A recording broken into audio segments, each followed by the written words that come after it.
Assalamualaikum. Nama saya Muhammad Alif Al-Hafiz bin Mazlan. Saya dari kumpulan 4. Nombor matrik saya 06 DEQ 19F1015. Nama pensyarah Ustaz Suhami bin Samad. Okey, tajuk pembincangan saya pada hari ini ialah pelaksanaan syariah Islamiah dalam sains, teknologi dan kejuruteraan. Ini adalah isi kandungan yang ada dalam slide saya. Mengutamakan yang utama. Yang kedua, matlamat tidak menghalalkan cara. Yang ketiga, melaksanakan kajian menepati syariat. Yang keempat, mencegah lebih baik daripada mengubati. Dan yang kelima, akidah didahulukan, syariat diutamakan. Okey, pengenalan. Penerapan syariah Islam membawa manusia untuk lebih mengenali Allah Subhanahu Wa Taala. Jika berlaku pencampuran antara halal dan haram suatu perkara itu, maka hukumnya adalah haram. Pencampuran sesuatu yang halal dengan yang haram dalam pelaksanaan sesuatu produk atau apa-apa juga bentuk penghasilan tidak boleh berlaku kerana segala kaedah yang digunakan hendaklah bersandarkan kepada syariat Islam walaupun untuk tujuan kemajuan dan pembangunan. Seterusnya, mengutamakan yang utama. Pertama, Islam menjadikan aulawiyat atau keutamaan dalam melaksanakan sesuatu perkara supaya sempurna dan baik. Kedua, maksud yang ingin disampaikan mengenai mengutamakan perkara yang utama ialah seseorang perlulah menjadikan sesuatu keutamaan itu sebagai perkara yang perlu didahulukan berbanding dengan keperluan.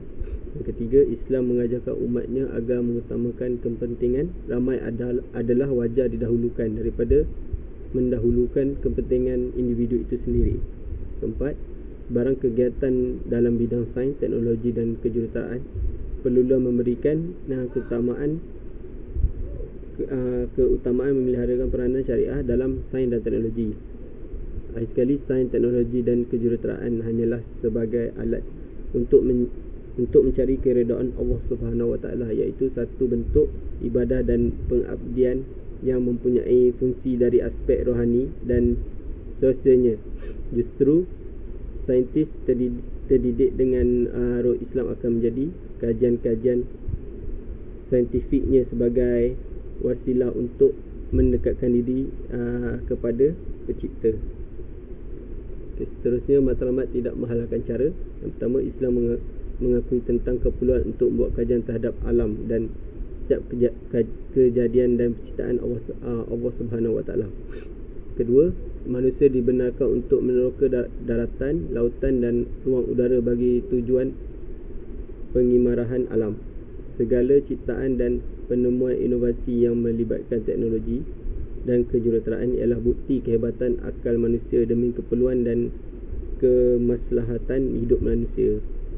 Keempat, syariat menegaskan bahawa setiap operasi untuk menghasilkan ciptaan dan rekaan hendaklah menghormati peraturan dan etika Islam. Yang kelima, dalam pengklonan manusia secara parthenogenesis, kaedah-kaedah tersebut adalah haram menurut hukum fikah kerana bercanggah dengan fitrah yang Allah Subhanahu Wa Taala ciptakan. Yang kelima, penggunaan sel stem bagi tujuan perubatan dan kajian yang diambil bukan daripada pengklonan adalah harus selagi tidak bercanggah dengan hukum syarak. Seterusnya, melaksanakan kajian menepati kajian.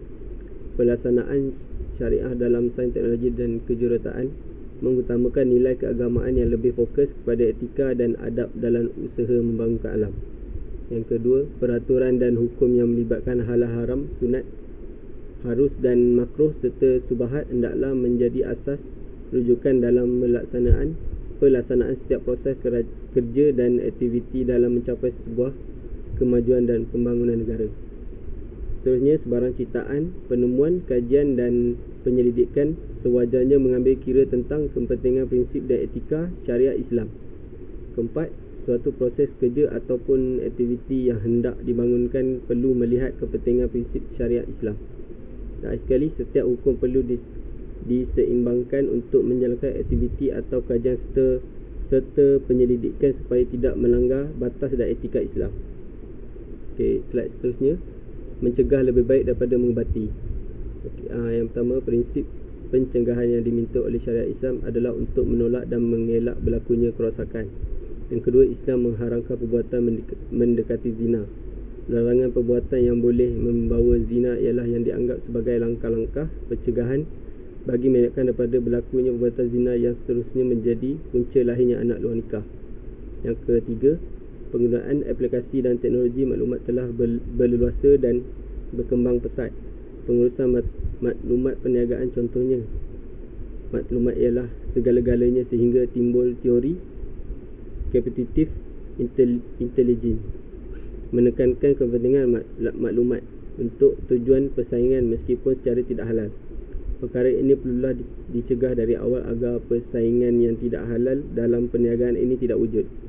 Yang keempat, yang akhir sekali, Islam meletakkan keimanan dan ketaatan kepada Allah Subhanahu Wa Taala sebagai matlamat dan dasar dalam setiap aktiviti, termasuklah mengenai pengurusan maklumat.